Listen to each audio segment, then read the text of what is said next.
The essence of learning is for you to have tools to work with.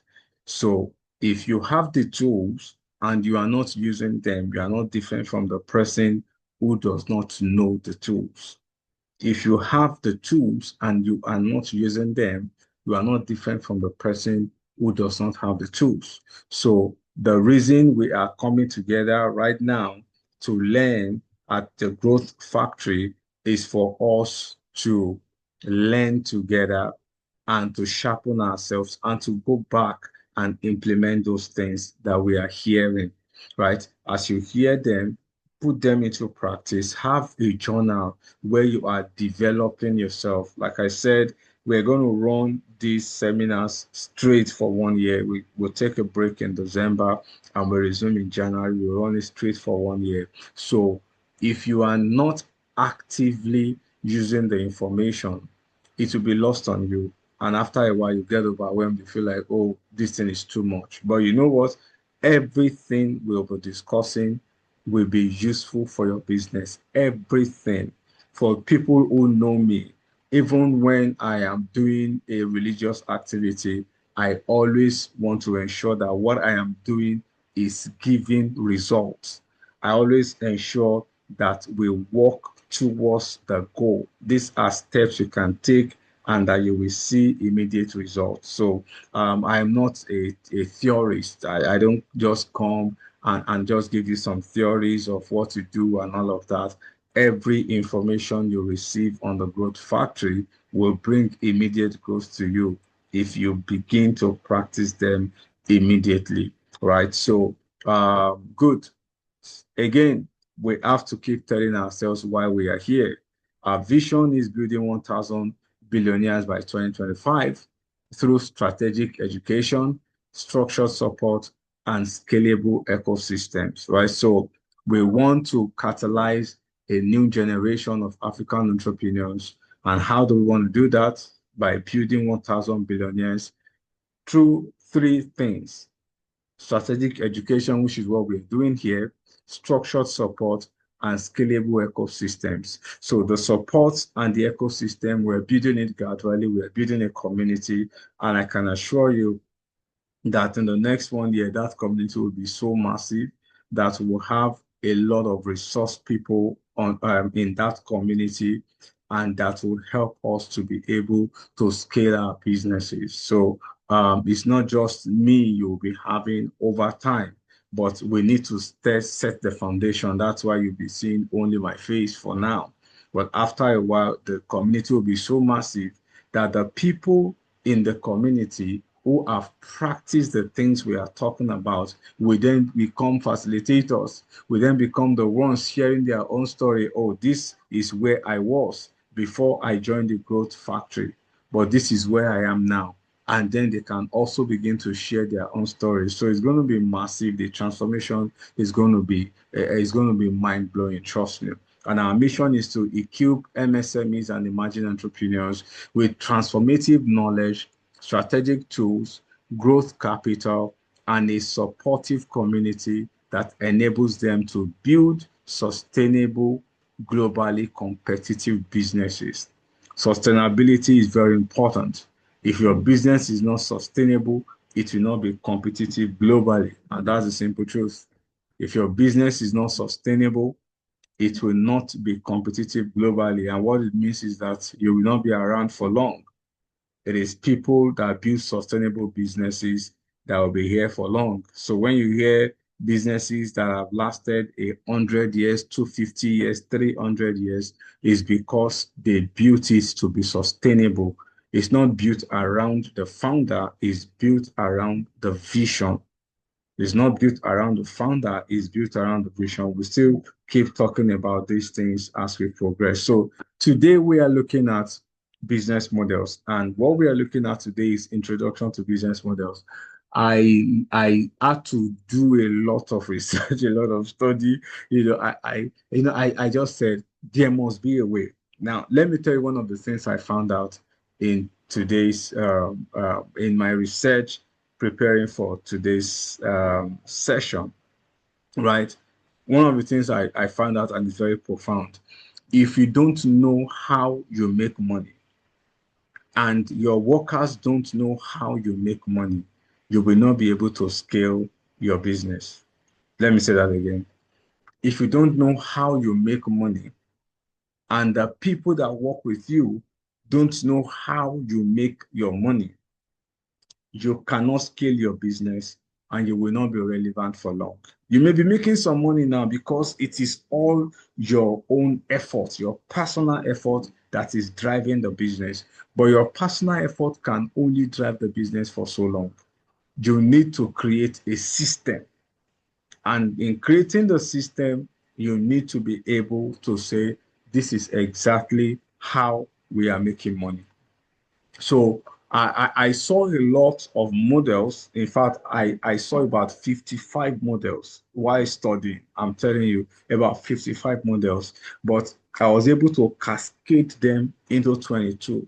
Now, it's important that you understand this. Some of them will be things you have known before, but you are not paying attention to them. And some of them you might not even know that this is what it is. So the way to come to you, for some of you, it will be a reminder, like, I've thought of this thing before, but you have not conceptualized it. It was a flash in your mind, but you've not conceptualized it. There's somebody like that on this call. There's another person, you don't even know that there is a model like this, like, whoa, so people make money this way, right? So you may not even know. Then for someone, it's like, oh, I've been thinking of how to scale the model I am working right now. Thank you for giving me this other model. So however or wherever you are in your entrepreneurship journey, there is something for you to pick today. And the way I'll be sharing with us, though I won't be sharing some of it on the slide, the way I'll be sharing with us is such that I'll be showing you the types of businesses that model works for, right? I'll also be showing you examples of the model.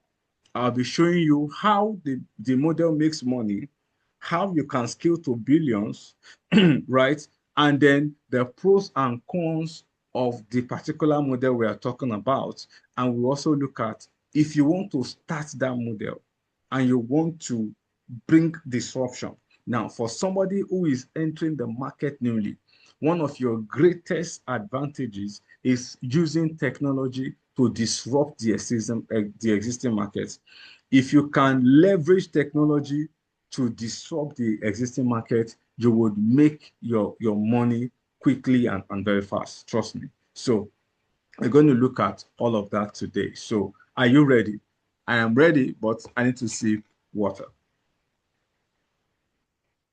I'm ready. I'm ready, sir. All right, We thank are you. ready. Oh.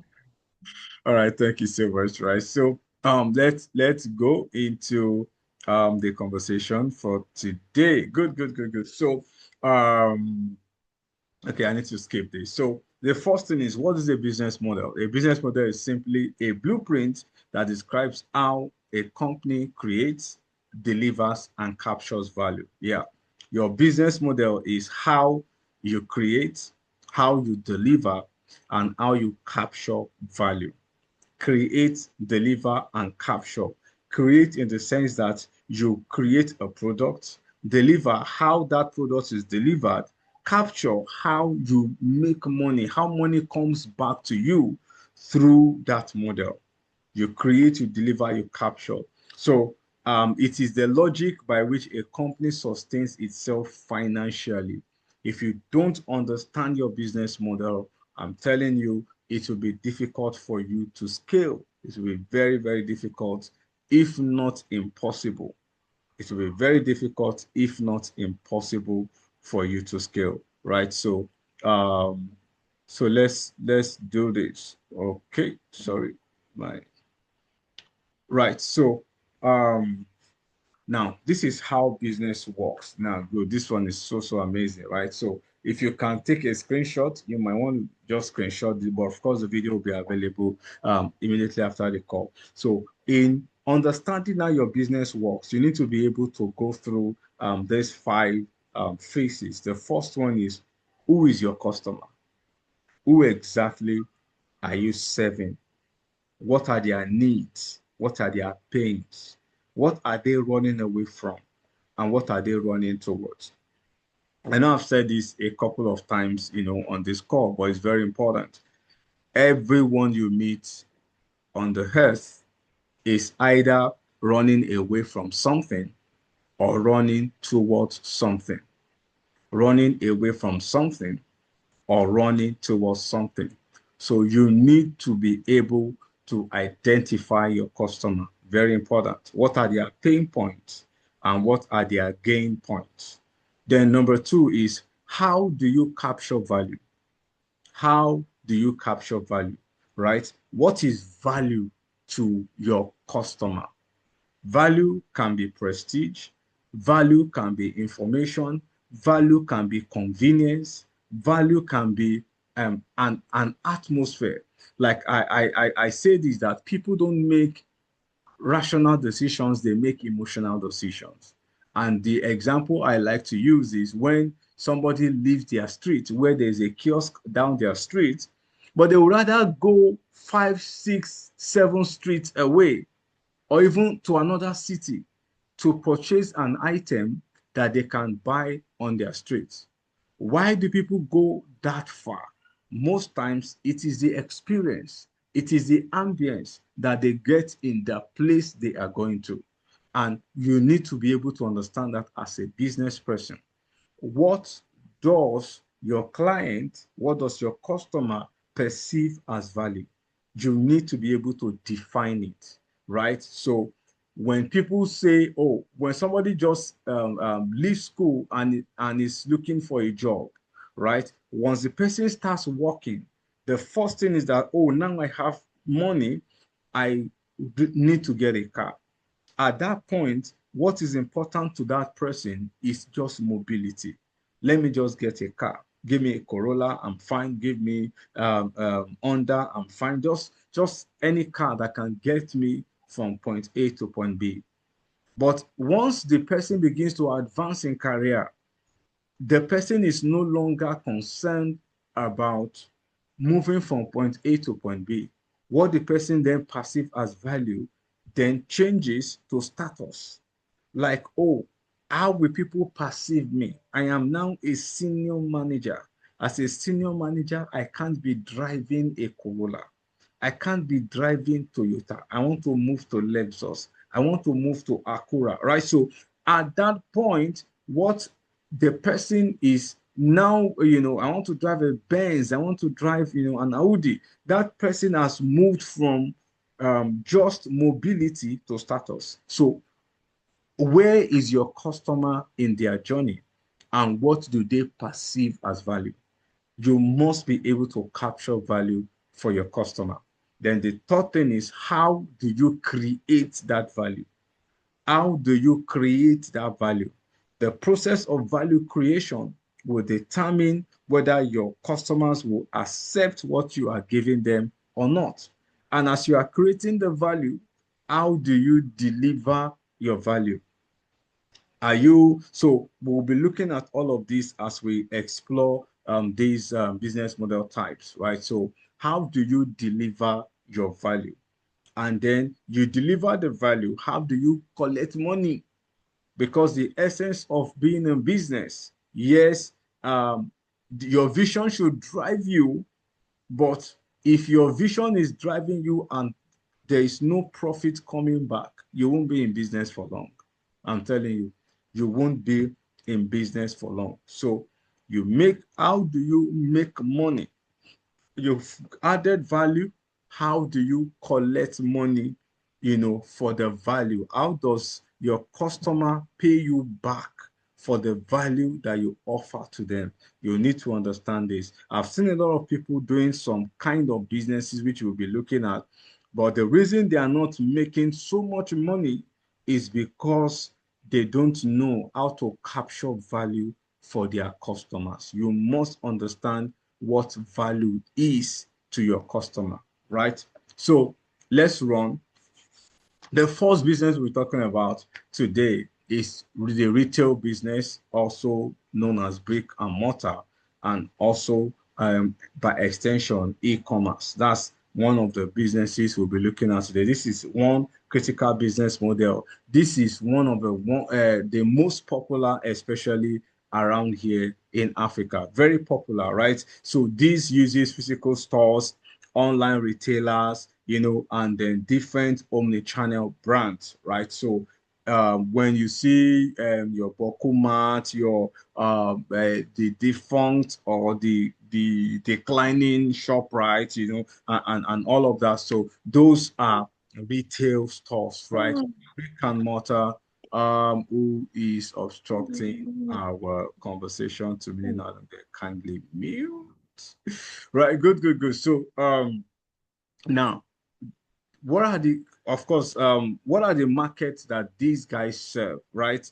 They serve business to customer, mass market, business to customer, in the sense that most times the customers walk in, to buy the product, right? So you need to buy kitchen wares, you need to buy food in your house, you need to buy toiletries, right? So you walk into a store, or you make an order online, and then they come to deliver to your doorstep, right? So it is you reaching out, right, to get whatever it is you want, and then it's delivered to you, or you walk into the store to get whatever it is that you want. So this type of model most times is a business to customer kind of model, and is a mass market because you have a variety of products. So people want to come and explore, buy different varieties of products. So how do they make money, right? They source products from wholesalers and manufacturers, and then they mark up the price, right? So some use their website or their stores to sell, and then they also do this by managing inventory and logistics, right? So they make money by repeat purchases. Most times, people who live in a particular locality will likely go to a store over and over again, especially as they begin to familiarize themselves with the ambience and with the employees, with the people that work in that place. Once they begin to get acquainted with some of the staff and some of the supervisors in those stores, very likely they want to go back there again and again. And for some people, that's where they even meet their friends, right? So they meet, they shop, and all of that, right? So they make money through repeat purchases, and some of them introduce what they call loyalty programs. So if you purchase to a particular degree, you get some discount, right? So some of them will say, oh, if you purchase goods up to maybe 50,000 naira, for every 50,000 naira purchase, you get 5,000 naira voucher, right? So why are they doing that? They are trying to buy loyalty, so that people begin to feel like, oh, this is home, and they want to be a part of it, right? So for people who run this kind of model, for them to scale to billions, one of the things you want to consider is that you want to become not just a local brand, you want to become a state brand, a national brand, and if possible, a global brand. We have global brands, who run these kind of models, retail stores everywhere. Walmart is one of them. Walmart is beyond the shores of the United States, right? So we have and Amazon too. Amazon is everywhere, global, and that's why the owner of Amazon, Jeff Bezos, is among the richest people in the world, because he has been able to scale his retail business, right? So if you want to enter into retail and use tech to disrupt this field, one of the things you must pay attention to is automated fulfillment, robots. Like, people, as you're typing, you use AI. You want to understand people's buying behaviors. You want to understand how they think. You want to understand forecasting. What are the needs that people will have in the next 2 months, the next 3 months, the next one year? So by forecasting, you are able to position yourself as a brand who knows what the customers want, right? So forecasting on demand, you also want to look at direct to consumer platforms, right? So instead of people maybe going to the store, you could say, oh, you want to connect them straight to the farmers, right? So you must be able to find a way of eliminating the middlemen as much as possible. Some of the middlemen you have in retail store, the wholesalers, right? So at least from my little experience with retail stores, they only pay after they sell. So most of the manufacturers bring their goods, or their wholesalers bring their goods to the stores, stock the stores up, and then after they make money, they pay, and then they get their own markup from the prices, right? So basically, so as an entrant into this field, you want to play big here as a billionaire, then you must be able to use tech to disrupt this market. And Amazon has shown us what is possible. Amazon itself does not run stores, but then a lot of people have stores on Amazon. Amazon is running another model.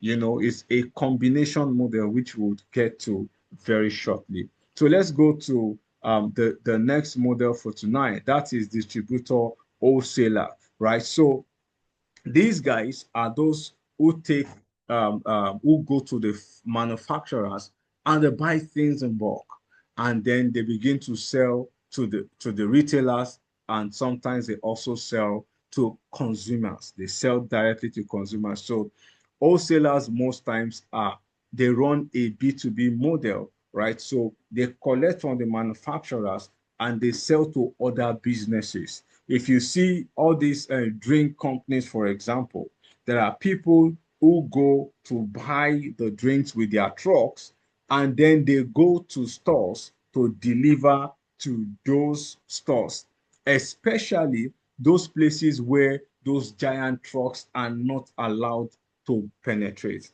So there's this brand that uses containers in Nigeria. I don't want to mention the name of any brand, but for many of us listening, you will know. So what they do is that they use containers maybe for a particular location. So and a wholesaler has that container.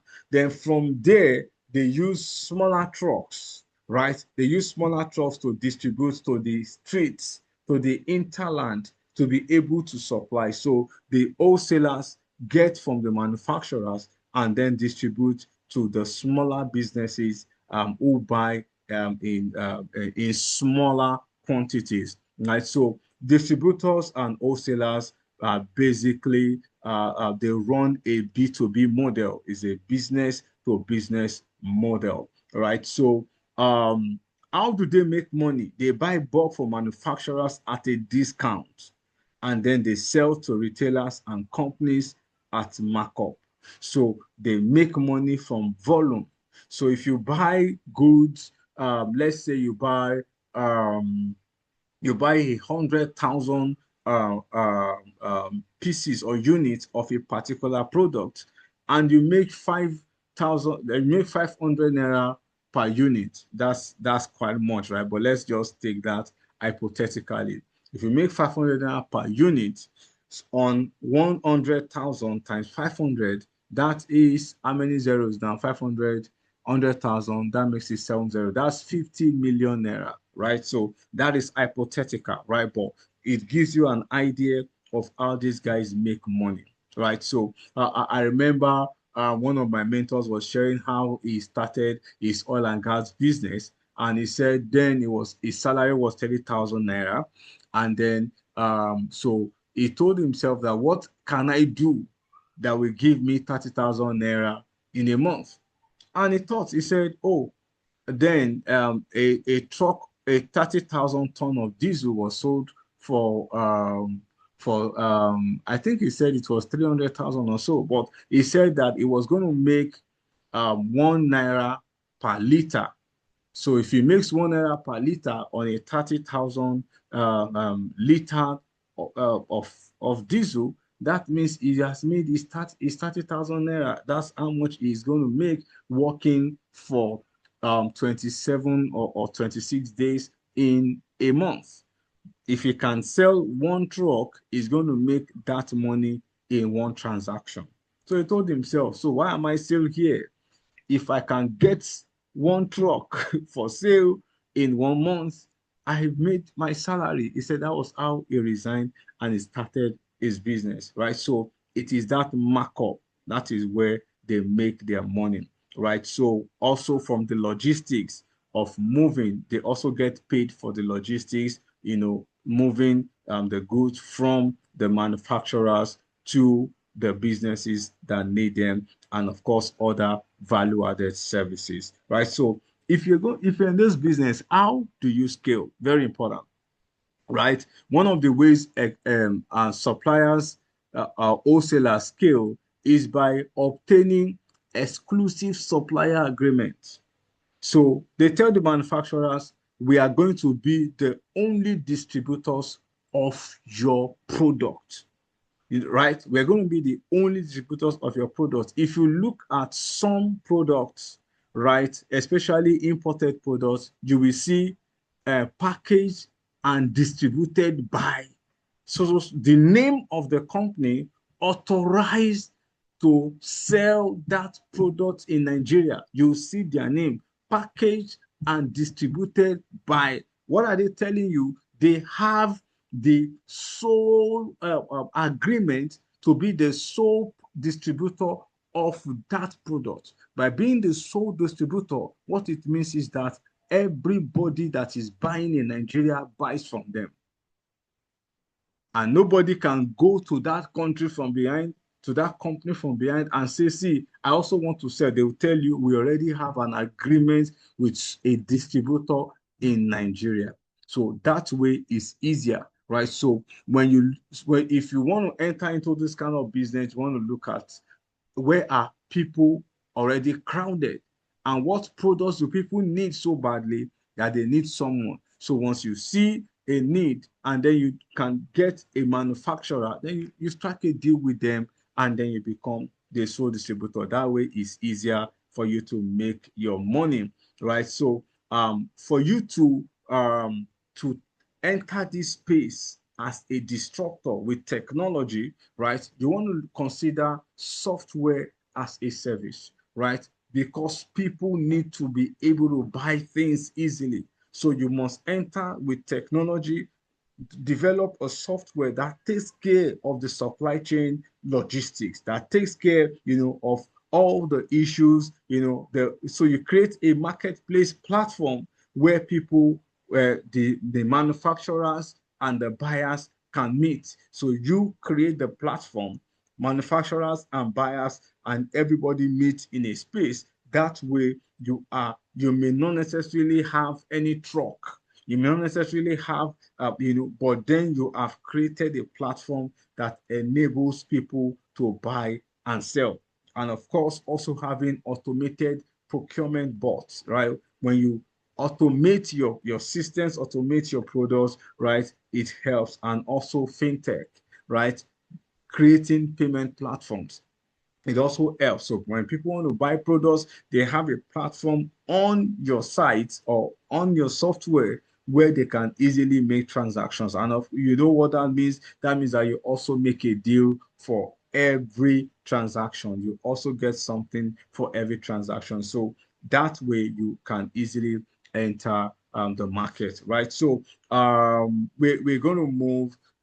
We'll see how far we can go tonight. I hope we can cover all. Well, if we can't, then we probably will just continue next week, right? So, but like I said from the beginning, for those who joined a bit late, right? So what we are doing today is to explore all the opportunities out there.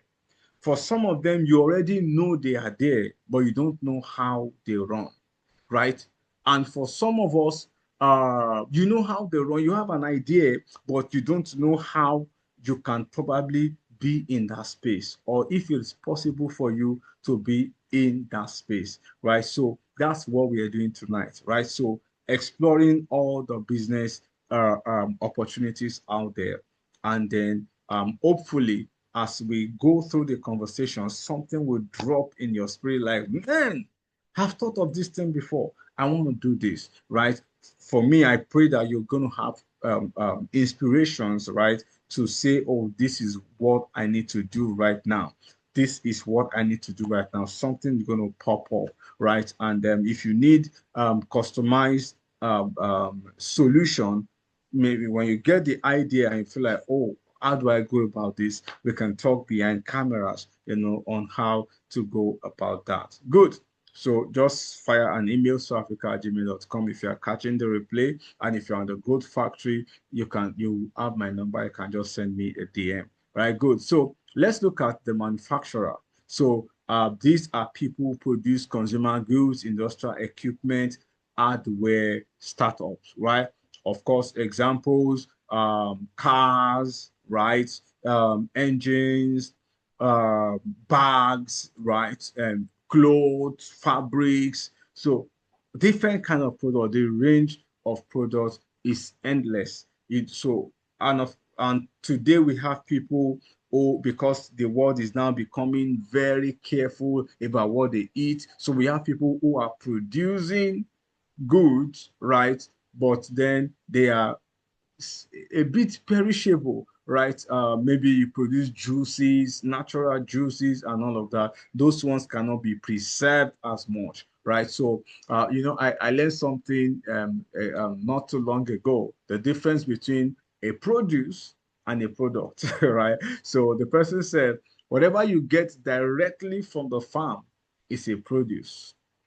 But once it goes through the factory, it becomes a product, right? So let the hearer understand, right? So manufacturers, product businesses, right? So for some of the manufacturers, they run a business to customer model where they are selling directly to customers. Like I said, most of the guys that do all these natural fruits and and all of that, most of them sell directly to customers because they are consumables, they are perishables rather. So they sell directly to customers, and there are some who sell to other businesses. So remember we talked about wholesale the last time, right? So some manufacturers will rather sell to the wholesaler because the wholesalers take a good chunk of whatever it is they produce. Just like farmers too.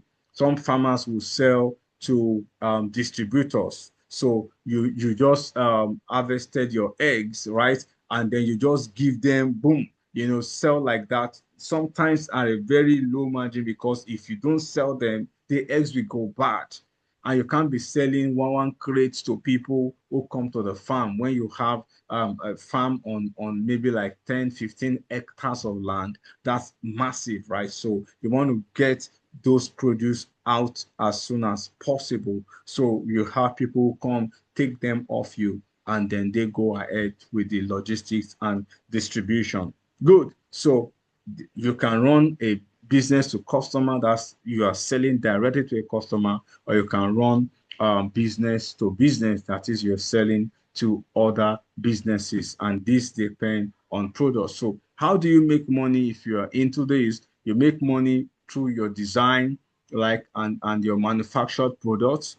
If you also make money through your sales channels as you sell to retailers, to distributors, right? Then through recurring accessories, right? So the cost of maintaining a car is more expensive than acquiring the car, right? So you buy a car of, let's say, $66,000 or $70,000, right? That's what you used to buy a car. But you're going to use that car for maybe like 4 to 5 years. In 4 to 5 years, you're going to be changing the engine oil. You have an accident, a part of the car, gets spoiled. You have to replace it. Wear and tear. By the time you calculate what you were going to use to maintain that car for 5 years, you probably would have spent over $150,000 in 5 years, right? So people, the manufacturers also make money not just from the product itself, but from the after sales of ensuring that the product keeps running, keeps working, right? So they make money by selling accessories, by also selling different accessories of their products. So if you're going to scale to billionaire as a manufacturer, you want to look at global manufacturing scale. You want to be able to manufacture globally, right? Brands like Toyota, Honda, Hyundai, right? So the reason they've been able to scale massively is because they serve a global market. They serve a global market. So you must also think of that.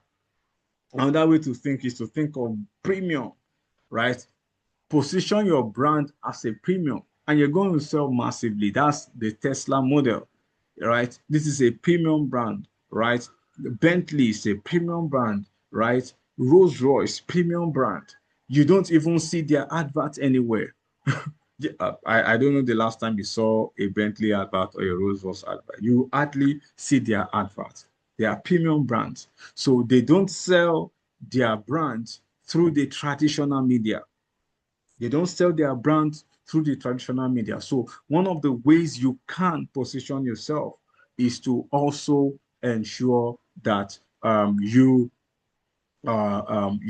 position yourself as a premium brand, right? And also through patent ecosystems.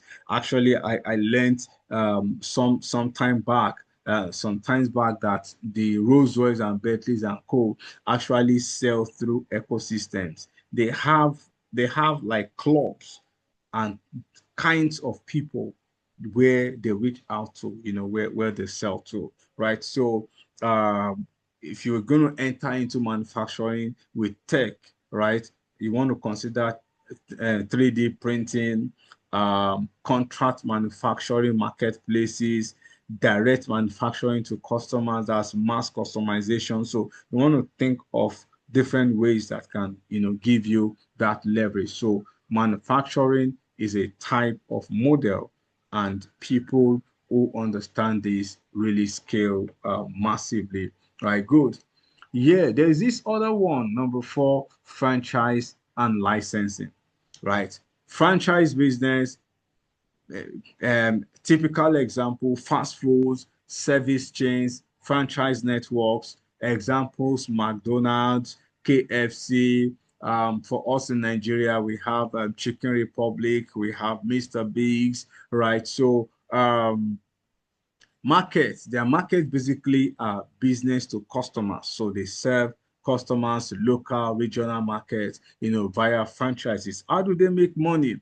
The franchisor provides the brand, the systems, the training, and then they charge their franchising fee and ongoing royalties. So every time you sell our products, this is the percentage you give us, right? So to scale to billions, you want to look at rapid expansion. So one of the things that many of us don't know is that you can actually create your own franchise company.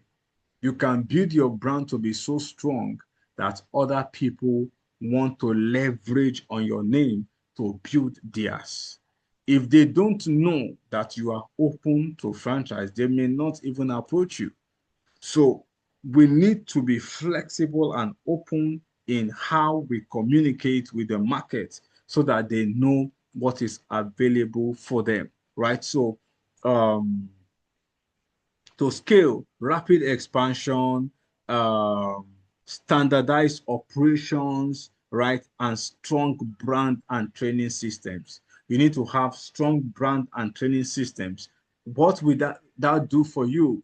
That will ensure quality service everywhere people meet you. Everywhere people meet you, it doesn't matter. They know that whatever they are getting from you is going to be quality service, right? So, and that is why they want to stay with you. That is why they want to be around you. So, franchise and licensing, right? So, tech disruptions, digital onboarding, cloud POS and performance dashboards, right? So um, for many of the existing franchises, they may not have technology as a way of measuring how each of their franchise outlet is performing. So if you create something like that, you can track performance, how each person is doing. It's going to be mind blowing for people, and they're like, "Whoa, I think I love what this guy is doing. I want to be a part of it." So that is one way you can create leverage, right? So let's go to the next one. Subscription. That's recurring revenue. Subscription, right? Good. So you can build a subscription model. This is another business model, right? So like for example, in my organization, there's something that we do. We came together because we're many, so we approached a particular gym center somewhere here in Lagos, Nigeria, and then people would say, oh, so instead of the standard subscription fee for the gym, then we came together and then we add a massive discount. So the family will pay a particular amount annually for to access the gym. So by the time you have, let's say, 100 families paying 100,000 naira, annually, right? 100,000 times 100, that's another seven figures. That's 10 million naira. Guess what? Out of the 100 families who subscribe in January, you can be sure that not up to 20 of them will use the gym by March. For people who subscribe to gym, you understand what I mean, right? By March, you can be sure not up to 30 of them would use that gym. But what has happened? You have just paid that gym 10 million naira for nothing. I'm telling you, right? So, but subscriptions are powerful, very powerful. That's the Netflix model.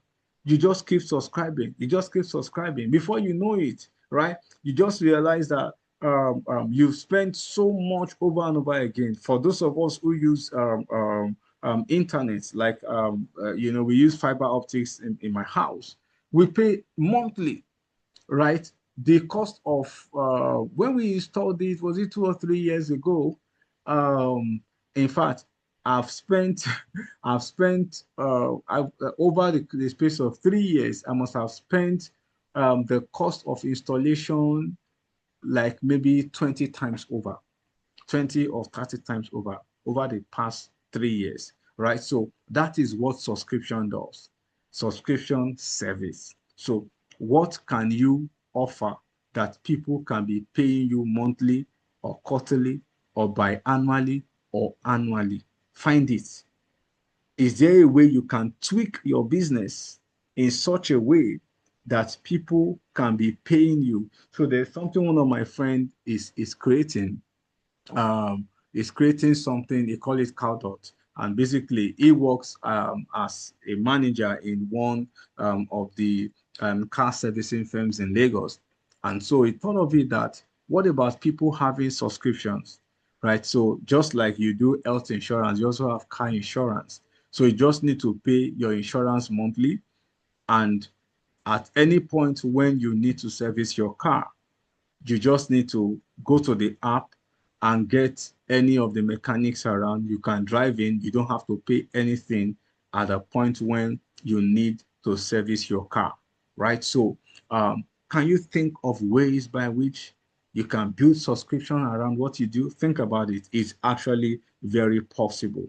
So, how can you use tech to do this? Through metered usage billing engines, AI personalization to increase retention, frictionless onboarding, embed payment and subscription marketplaces, right? So think about it. There may be possibility that you can actually build subscription around what you are already doing, but you might not have thought of it before now, right? So the next one we'll be talking about is freemium hook and paid upgrade. Freemium hook and paid upgrade, right? So if you are offering anything, or if you are using any service that you are not paid for, we say it in the world of of business that you are the product, right? So you use free Gmail, free YouTube, free Facebook, all of those platforms, very beautiful platforms. But guess what? You are the product, right? So that's what freemium does. You come in free, and then you get so used to the platform, and after a while you want to get an upgrade. So Facebook will tell you to what's that thing they call when you say you should verify. Yeah, they will say you should verify your profile. You pay for the verification, that badge that yes, I'm verified. LinkedIn also is doing verification, right? So you pay for all of that, but you are hooked, to the platform. And then they also tell you that, oh, your post cannot go beyond a particular audience. They want you to promote, your posts. So those are ways by which freemium works. You come, you get hooked, and then you pay for additional services. So think about it. You can also use freemium to your advantage. So the next one is the razor and blades or printer ink model. So basically what this model does is the business types are hardware sold cheap, consumables sold at margin. So basically, what it means is there are people who buy printers. They need the inks. They need to refill every time. So your own business model is around, oh, who are the people using this particular kind of product, and what are they going to need? They need accessories over time. So you want to be selling toners, selling inks, selling paper for printing, so selling all those materials so they don't have to go to HP, to get the products. You are closer, right? The same way razor, the shaving stick will always need blades. So you are the one selling the blades, right? Because after a while, people will need to change the blade. So this is another product you want to look at. So in using tech for this kind of market, you are thinking of smart consumables, Internet of Things. So how do people think, right? You are thinking of enforcing compatibility. You're also thinking of subscription. So remember we talked about that subscription model. I will emphasize that a bit, because I know there's somebody who needs to rethink their business, rethink how people can be giving you money steady. So imagine that you have 100 people that are paying you, subscribing maybe for your service at 200,000 naira monthly, 100 people guaranteed, right? You're serving them consistently, 100 people, 200,000. But that's 20 million guaranteed in a month, right? So we need to rethink how we do our business, right? Good. So the other part we're looking at today, number 8, marketplace platform, right? So you want to create a platform where people who use the products connect with the service providers, right? People who use a product connect with the service providers. That's buyers and sellers. Buyers and sellers. Jumia is a typical example. Amazon is a typical example. Buyers and sellers, right? So Airbnb is another example. Uber is an example. For some, they serve business to customers, some business to business, right? And some are local.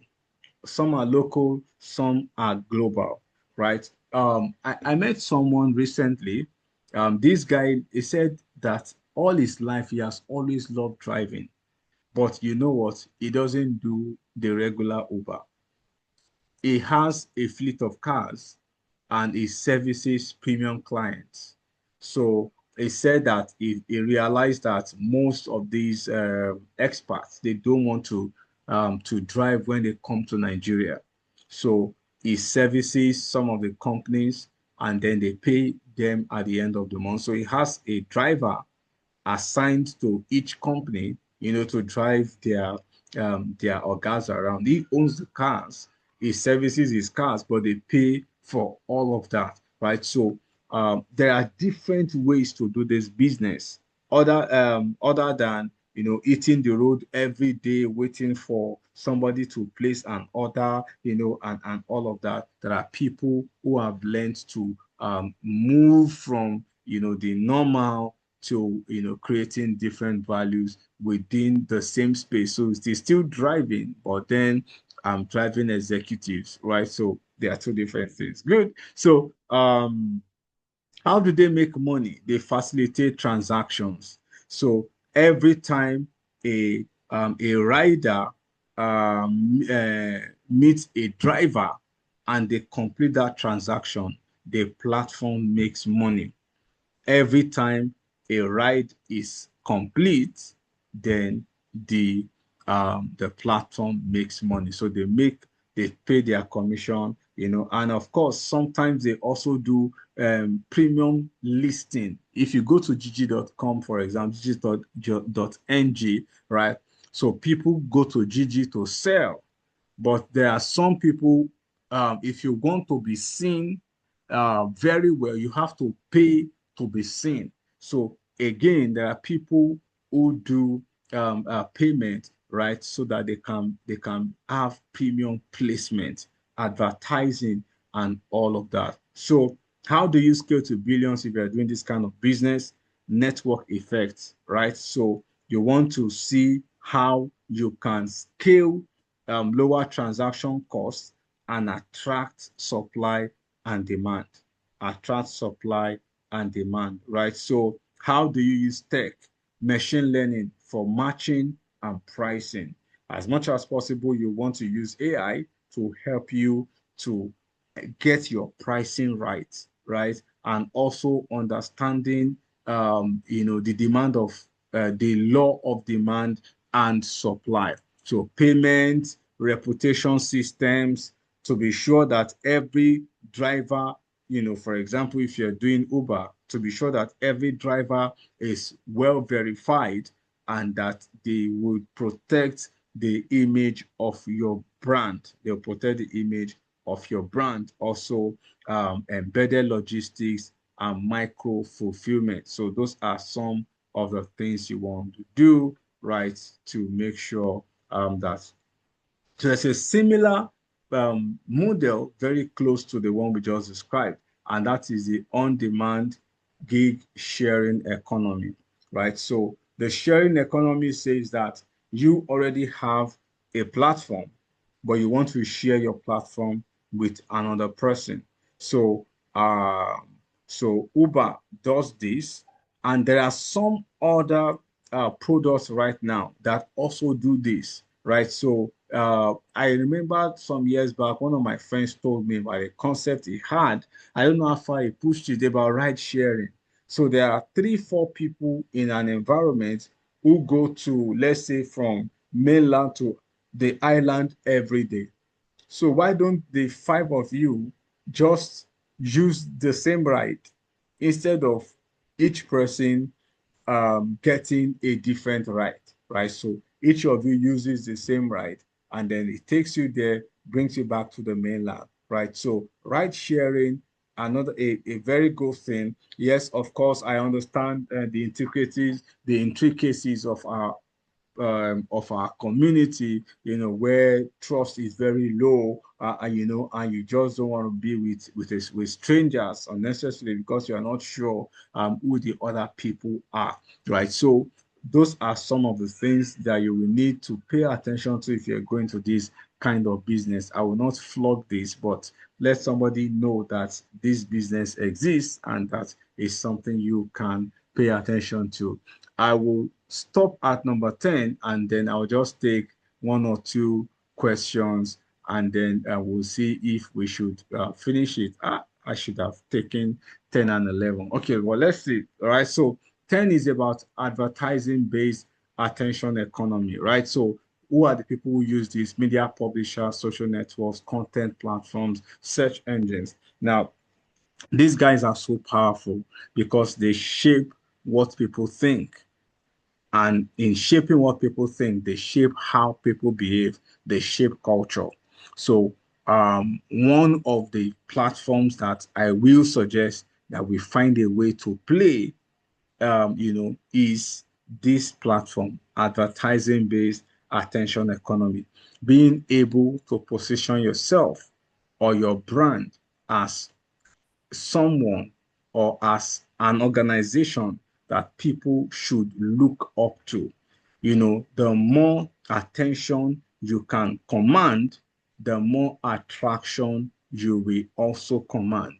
The more attention you can command, the more attraction you will also command. Most times, people don't invite or do business with the most talented people. They do business with the most seen people. They don't do business with the most talented people. They do business with the people they see the most, with people they see the most. The most out of sight is out of mind. In retail business, we say that eye level is buy level. Eye level is buy level. The fastest moving goods are always the ones at the eye level. Once the good is up there on the shelf or down on the floor, it will not move as fast as goods that are at the high level. Many people will not bother checking what is up the shelf, right? So, very important. So, advertising, you want to pay attention to that. Mass audience. So as a business, you must learn how to make the use of social media adverts, for example, or importantly, to drive your business. You want to pay attention to that, right? So I got a message. Oh, somebody said that the screen is blank. Can somebody confirm that, please? Who else can confirm if the screen is blank? We can see your screen, sir. Okay, okay, I can okay. see your screen. All right. So if you are seeing a blank screen, I would suggest that you log out and try to rejoin the session. Right. Probably it's your internet. Right. Good. Good. So advertising base, you want to look at Google, Facebook, Meta, YouTube, right? How to use those platforms to drive growth, right? To drive growth. Let me see. All right, good. Okay. I just want to be sure I'm following. Right. So how do you make money? By aggregating your audience. After a while, once you are consistent with putting your face out there, after a while, some brands will not mind even collaborating with you to help them sell their own businesses, right? So, depending on the kind of business you do. So, if your business complements their business, they will not mind um, doing placing an advert on your own platform because they know that you have the audience they are trying to reach. So that is another money for you, right? So attention economy is very, very important. You must be seen. Out of sight is out of mind, right? So tech disruptions, contextual targeting for privacy, program platforms, creator monetization tools.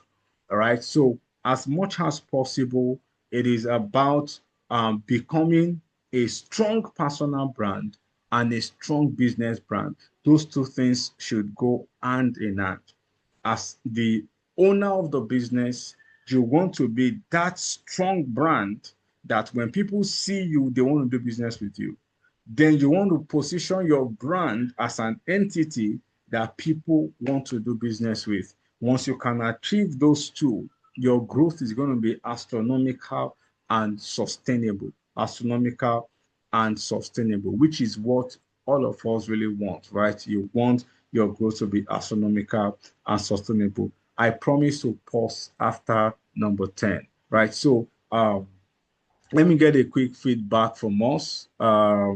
This is 8:14 from my end, right? So let's get a quick feedback, right? So what have you picked so far from the sessions, the models we've talked about, and what do you think about them? What do you think about the models, right? So let me possibly let's get a quick feedback, right? So and then I'll ask if we should finish it up or we should continue next week, right? So I will leave that to us, right? Because I want to be sure that we are on the same page, right? Good. So who wants to go first? What's the session like for you?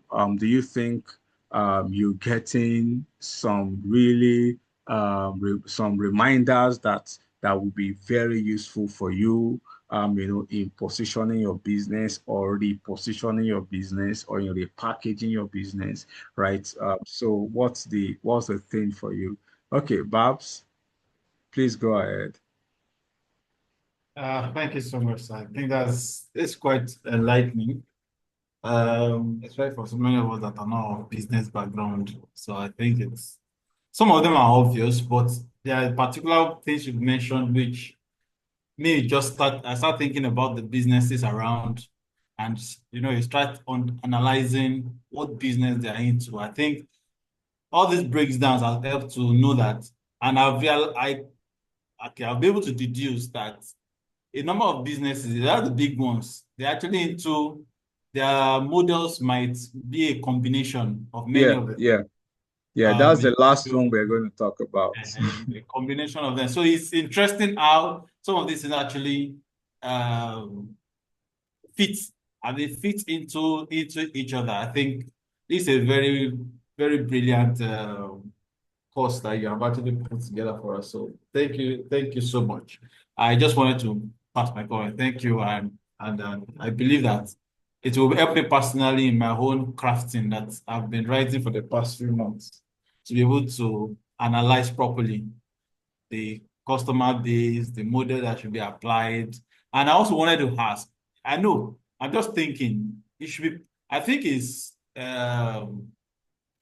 possible that people translate from one business model to the other, depending Yes, on the yes, what stage they particularly are.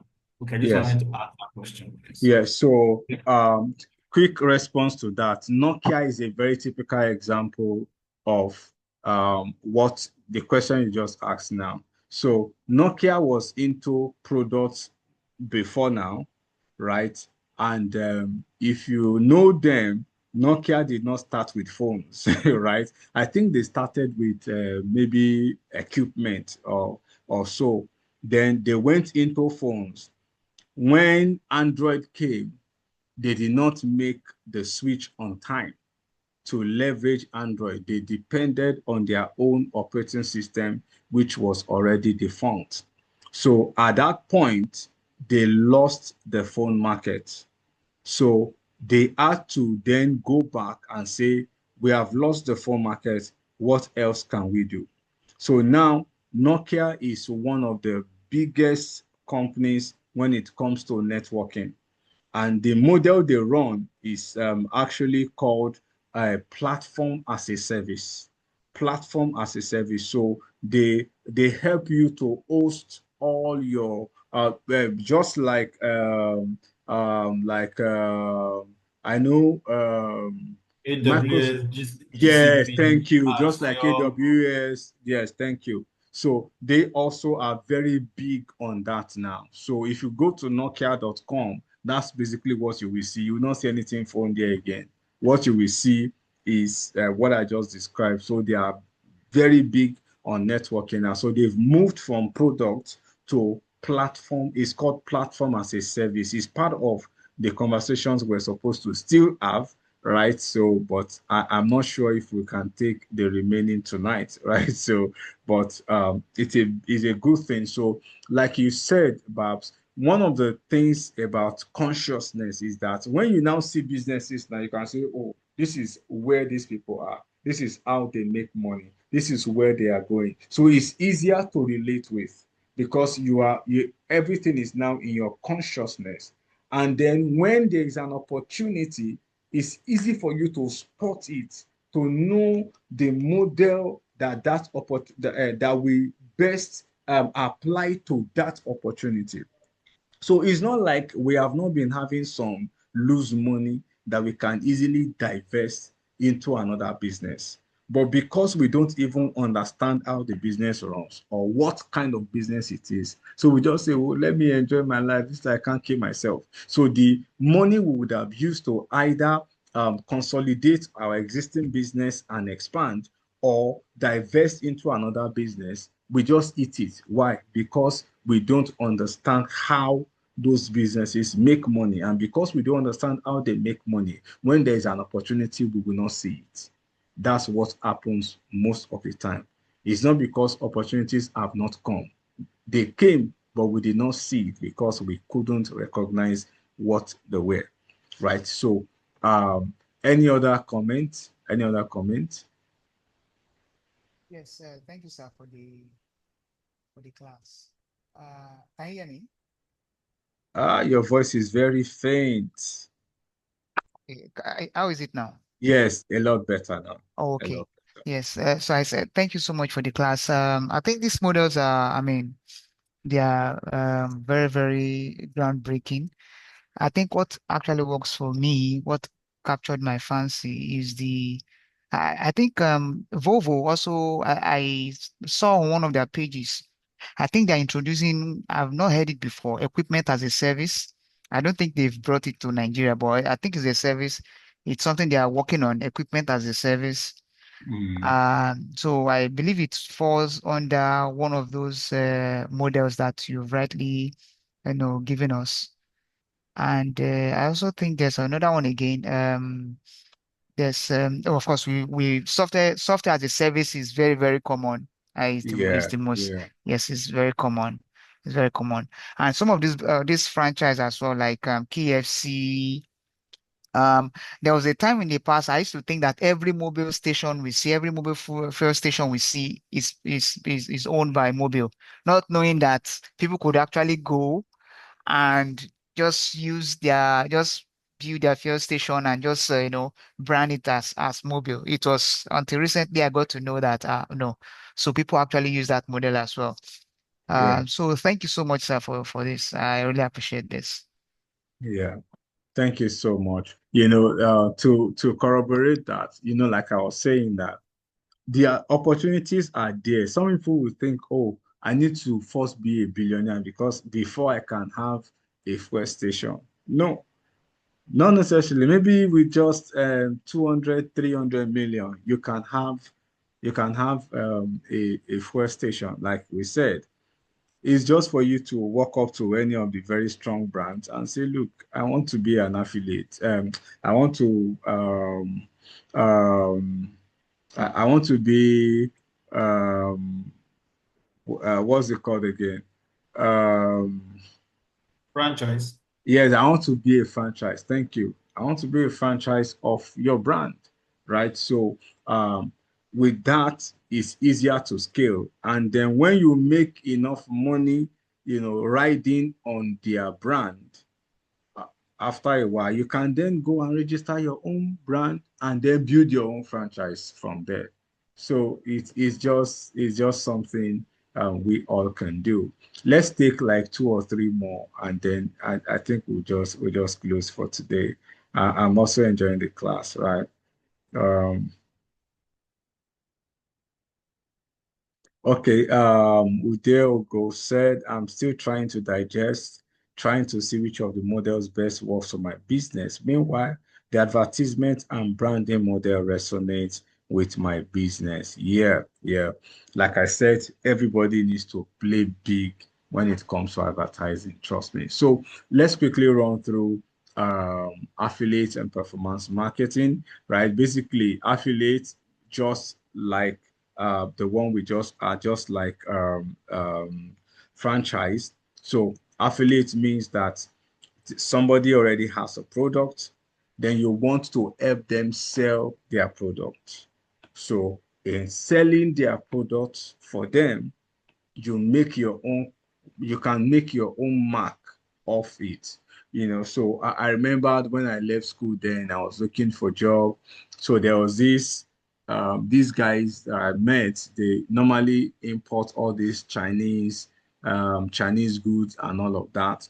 right? So they will give us the goods to go and sell. They will tell you, oh, there was this small iron we were selling then. The small iron, you can use it with the smallest of the generators.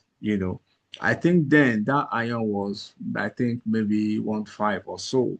So they will give you their own price, but you can add anything you want to it. So if they give you the small iron for 1.5, if you like, you can sell it 5,000 naira. When you come back, you still give them their 1.5. Whatever you mark up on that product is yours.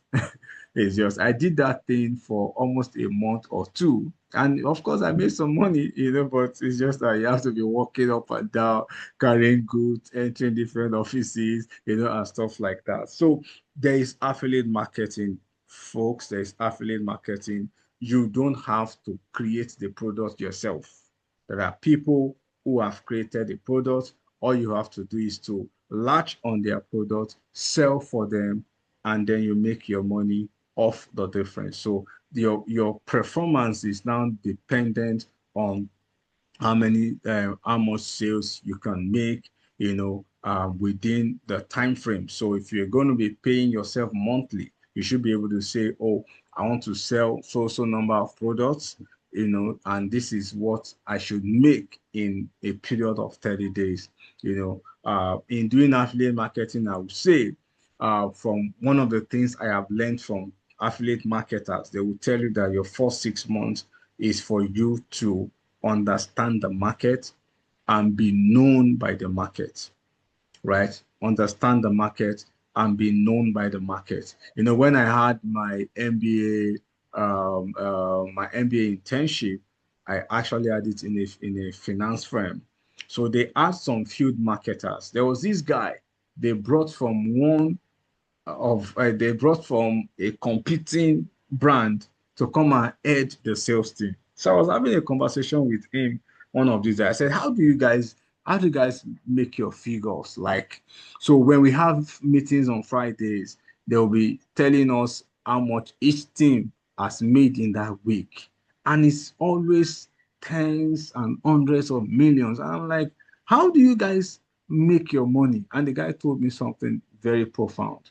He said, when you enter into this kind of business, your first 6 months is to network, meet people, enter places, let them know that you exist. He said, once people know that you exist, they will be looking for you. So once people know that you exist, they'll be looking for you. So the same thing applies to affiliate marketing. Don't think that you will start as an affiliate and you start making money immediately, because people don't even know that you exist yet. So you need to research how people purchase, what they like to buy. So it is what they like to buy. It is not about what you like. I've seen a lot of people say they are into affiliate marketing. They are selling something that they like. There's none of your business with what you like. It is what people are buying.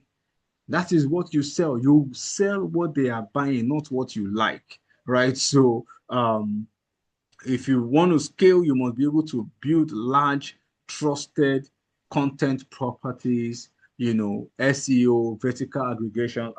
One of the things I see about some affiliate marketers, they then become a personal brand themselves. So they now use their platforms. So when you see their posts, you see a link. When you click that link and you buy a product, they get a cut on the product you buy because they are affiliate marketers, to that company, right? So that's also good. Then licensing, intellectual property, royalty model. So if you go to all these stock pages, free stock, iStock, all those pictures. So these are people who sell pictures, right? And they get royalties when you use their products or you use their sound. There are some sounds you cannot use on YouTube. If you use them, YouTube is going to flag that sound because the owner of the sound has registered it as an intellectual property. So once it is registered as an intellectual property, you cannot use it. You need a license. The person needs to give you a license to use that product. And even if they give you the license, you may not be able to earn money on the sound. Though you are using it for your own video, you may not be able to earn money on it, right? So if you are a creator, you are a creative person, this is your natural habitat, right? So licensing. Then let's go to software as a service. We talked about this. So basically, software as a service is when you have a software that helps others to achieve their goals. For example, we are on Zoom right now. Zoom is a software as a service. I don't need to have anything on though they have the desktop version, but they also have the web version. So all I need to do is to just open the Zoom app or open it on my website, and I just connect. I don't need to know how the technology behind it. I don't need to have anything on my system. All I have to do is to click their app and just connect and start my meeting. So they are offering this as a service. Now, software as a service, they have the free version, but for us to have stayed more than 1 hour on this call, you know that what we are using is not free, right? So that is a premium version. So software as a service means that you are solving problems for people, creating a platform for them.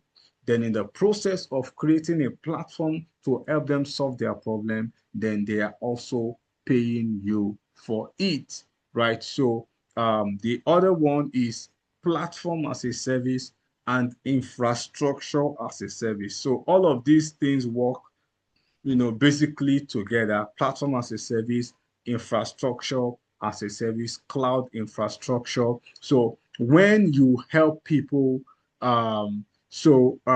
there's a way someone described it. I think I saw it on Google or something, right? So Google says that platform as a service is, like all of these things happen like when somebody wants to build a house. So if you are running everything in your premise or on your premise, that means it's like you want to build a house, you have to buy the land, get an architect to help you with the drawing, get a surveyor, and all of that. You go to the market to buy everything you want. You are the one in charge of everything. That is you owning your own platform.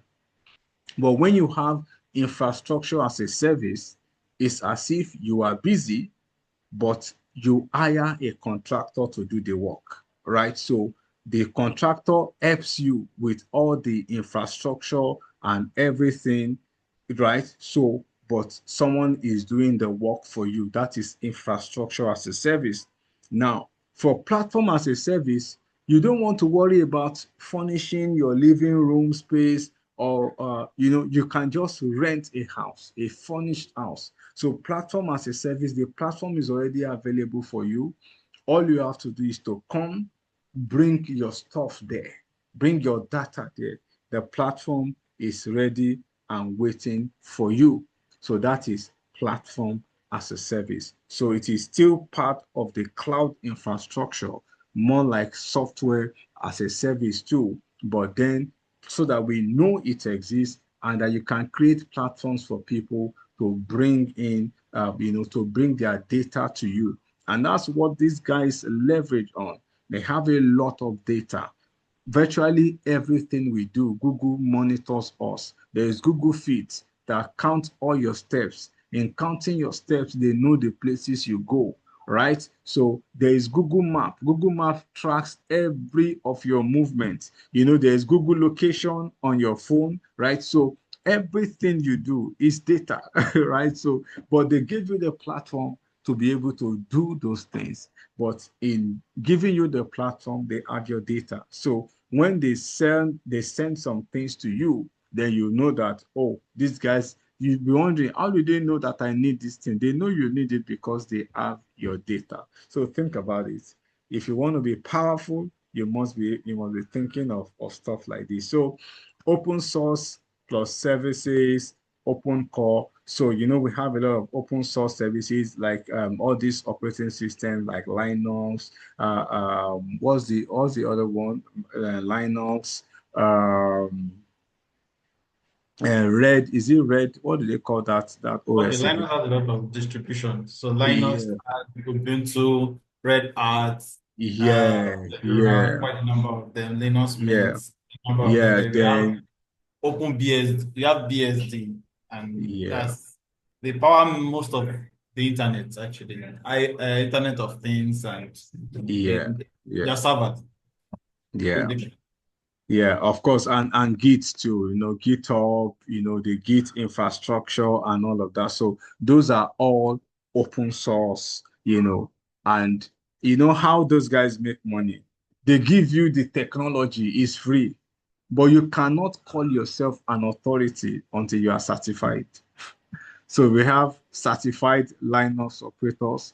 We have certified AWS cloud computing, certified this, certified that. So the platform itself, in quotes, is open source. It's free. Anybody can come and contribute and learn, but you cannot say you're an authority until you are certified. So you see their business, right? So they give you the platform for free, but then they know that you will need the platform to help other businesses, and you cannot say you are competent until you are certified. So the certification and the training and all of that is how they make their own money. The platform itself is open, is free, but to be an authority, you must be trained and then you must be certified, right? So you see business, right? And that's what some people do for us, like all these CIPM, PMP, CBPA, right? CBAP, right? Business analytics and all of that. So you come, take training. Some of them will even tell you the training is free. So the training is not free, but then you have to be certified project management professional, certified this, certified that. So think about it. Think about what you are doing right now. Can you convert it to a body of knowledge that you can then begin to teach other people? All right, Babs, you raised your hand.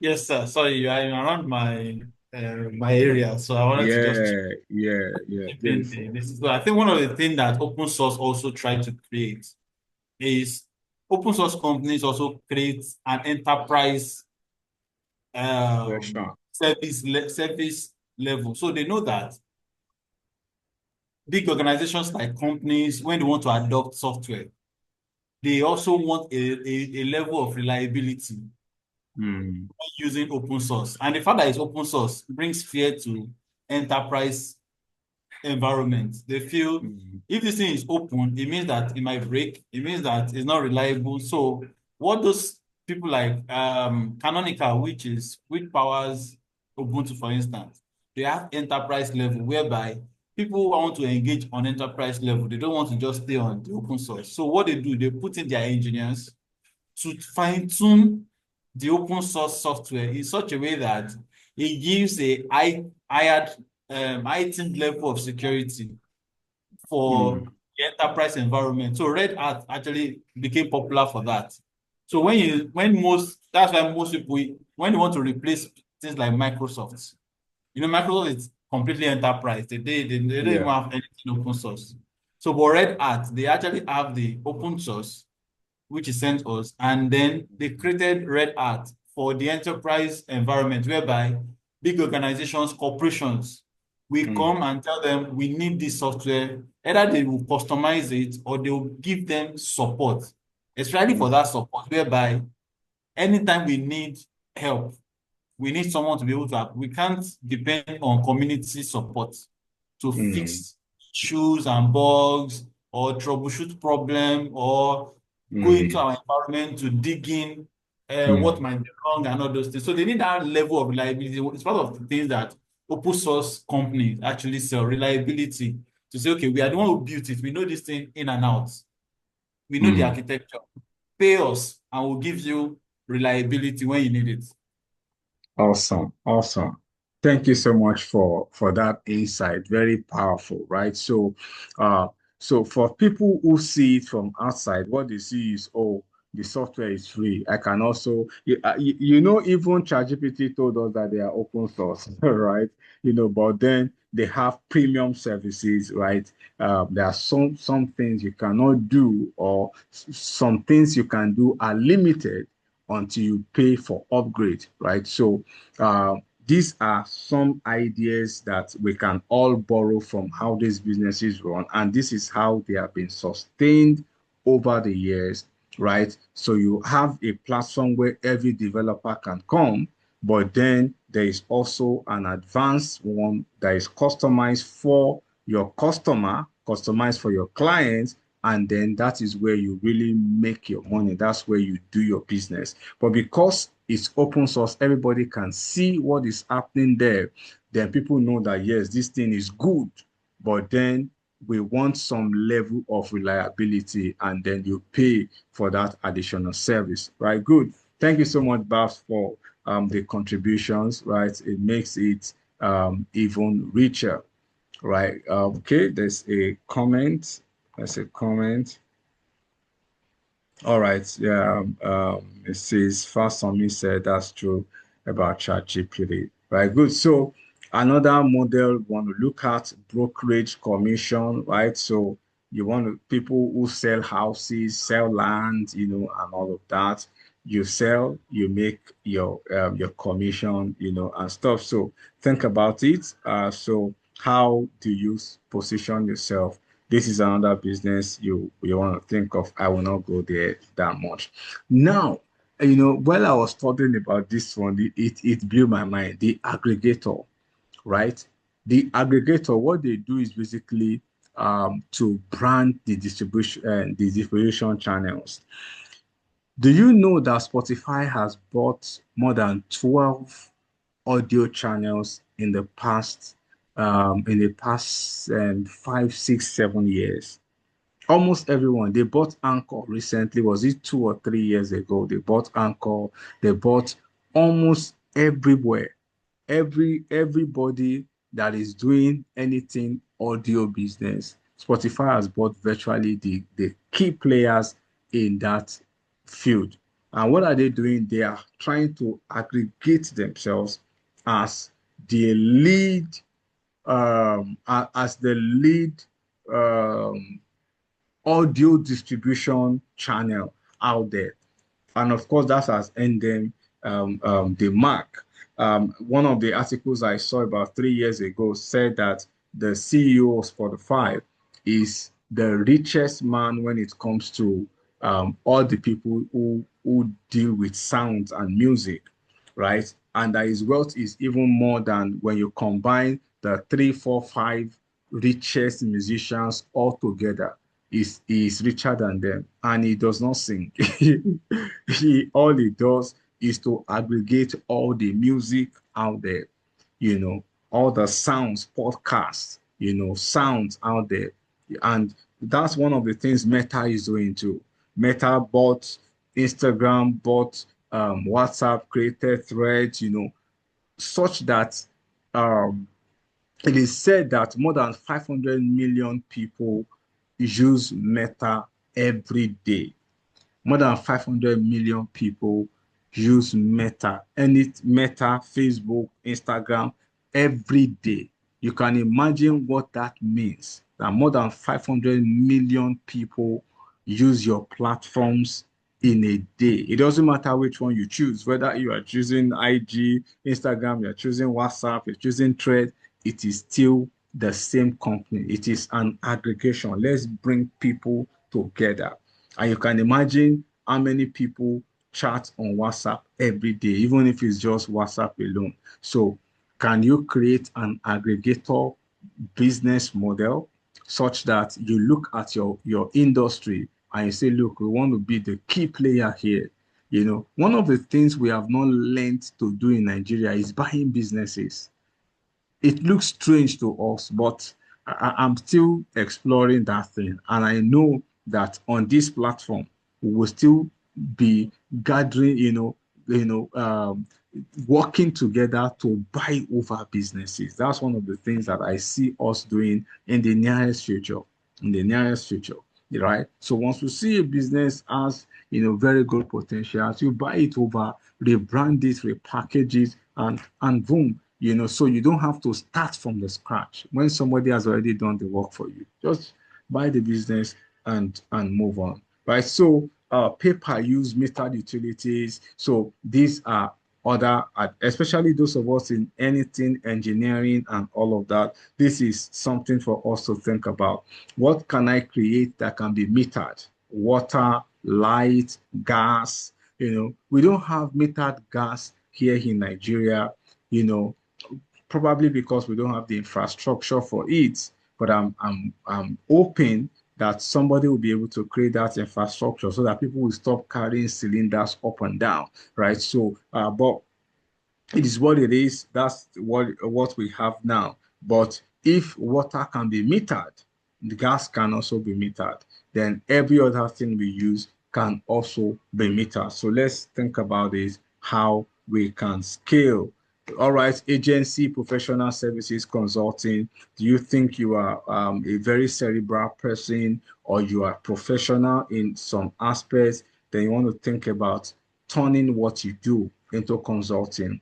And I have a personal philosophy, right? I may be wrong, but if you have run a business for 10, 15 years, you are an authority already in that field. I'm telling you, if you run a business for 10 to 15 years, you're an authority already. You should be thinking of becoming a professional, of turning what you do into courses, into services, creating a platform for people to learn from what you have done. My mentor would say something that the only way a player can enter the stadium after they retire without joining the spectators, the only way a football player or a sports person can enter the stadium after they retire without becoming a spectator is to become a coach. The only way for a sports person to enter the stadium after retirement and not become a spectator is to become a coach. So whatever it is you are doing right now, you've done for 10 years, 15 years, you should be thinking of turning it over, to a consulting, to training other people, to raising other people. If you're wondering how to go about it, just send me a DM, right? We, have a customized program for consultants that will help you to be able to scale, to bring your knowledge together and then create something that you can sell even passively. It gets to a point where you don't have to appear and those that your knowledge is making way for you, right? So content monetization, YouTube, um, um, TikTok and all of that. I don't want to spend too much time here. So the other one is crowdsourcing, crowdfunding, community, creating a community model around what you do, crowdfunding model.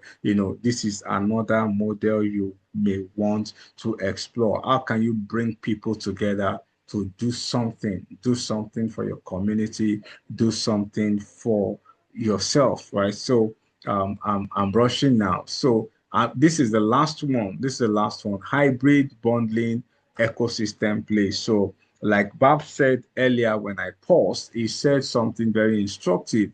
The fact that most businesses run hybrid systems, especially the big businesses that it's hybrid.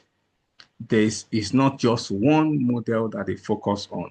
They see how they can integrate one or two other models into what they are already doing. And that's going to be my charge to you as we wrap up the session tonight. We need to call it a wrap right now. It's been a very long night, right? So just before we go, I'd like to ask you this question. How do you choose and combine your models? Start with your customer value. Pick the model that best captures how your customers perceive value and prefer to pay. Number two, test monetization fast, run experiments, landing pages, pre-orders, minimum viable products, subscriptions, test monetization, then design for unit economics, subscription, freemium, marketplaces, right?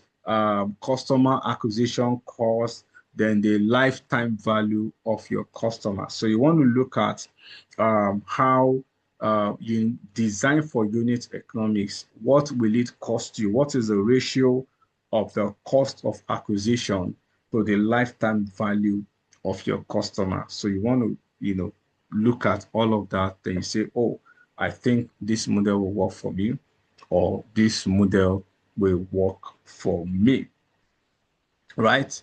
So this is my challenge to you today. Which of the models are you running currently? And how can you scale or combine the models to 100x your current revenue in the coming year, right? How can you scale or combine the models to 100x your current revenue in the coming year? So we're going to drop this question in the group. If you are not in the growth factory, you are missing, because there are a lot of resources we're going to be sharing on the platform. So you need to join us right now. And I want to close with this. If you don't know how you make money, you can never scale, and you will not be relevant for long.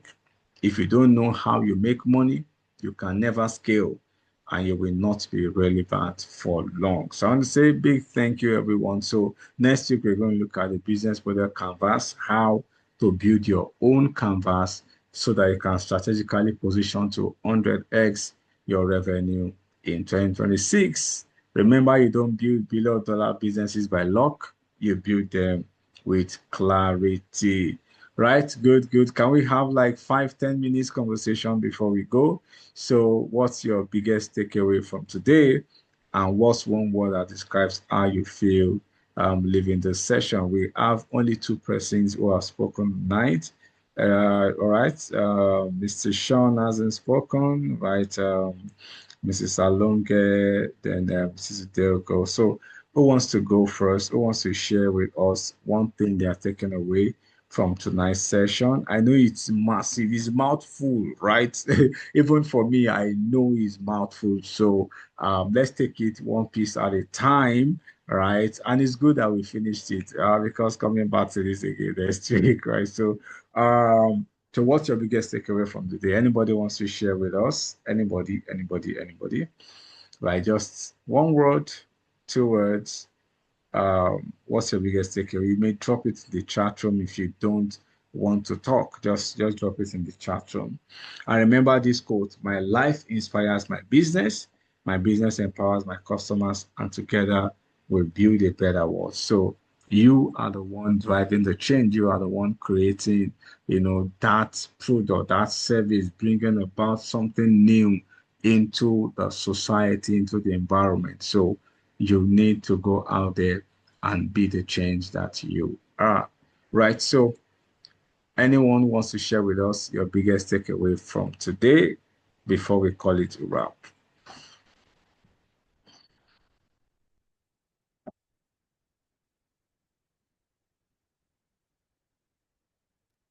All right, please go ahead, ma'am. Good evening, sir. Good evening, everyone. Yeah, good evening. Like I typed earlier, it's been what English word would I use? It's been thought provoking, thinking through from day one actually. And I know I missed day one, day two, but I've been catching up and doing thorough thinking. And with tonight's class, with every class actually, one gets a clearer understanding of the previous one. Like you made a statement now. How do we know the model that would work for our business? Is by getting our personal vision, our business vision, and our customers' vision clear. That would help us know the model that would be perfect for the business. So, but like I said, I'm still digesting. It's a whole lot. It's a whole lot. But I want to say thank you, sir. Seriously, clarity, in this last 3 classes, I've gained some clarity I've not gained in the last 5 years of doing this business. Wow. Seriously.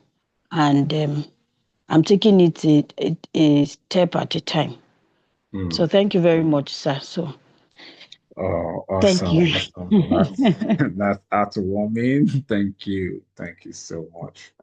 Thank you so much. Right. Any other person?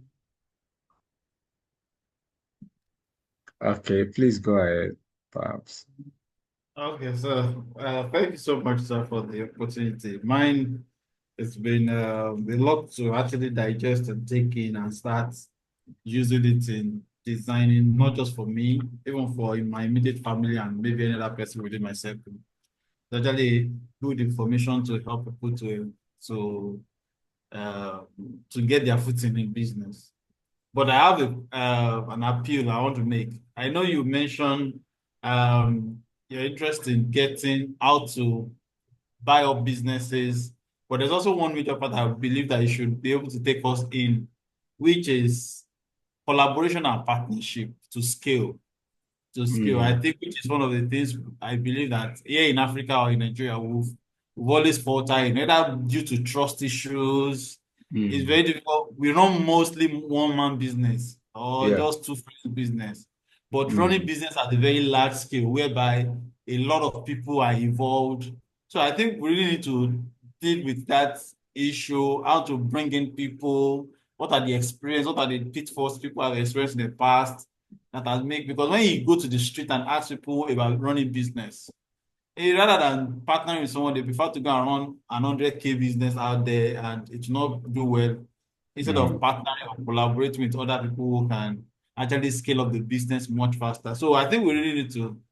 So I'm appealing if it's part of the curriculum mm, or not, but so that ahead we can actually learn and explore how we can set up collaborations in the way that it's a win-win for everyone, and it helps us mm, to achieve the multiple X's quicker, which I believe that is one of the principles of the Bible, anyways, that helps us to achieve it. But I think we are not getting it right in Africa due to some of mm, the fallouts that happen between partners in the past. So I think the trauma, many people have mm, taught people in the new generation. So a lot of skepticism towards collaboration and partnership is actually there. So, but if you can help us, I think it would be good to demystify it and also mm, prepare our minds to help us scale.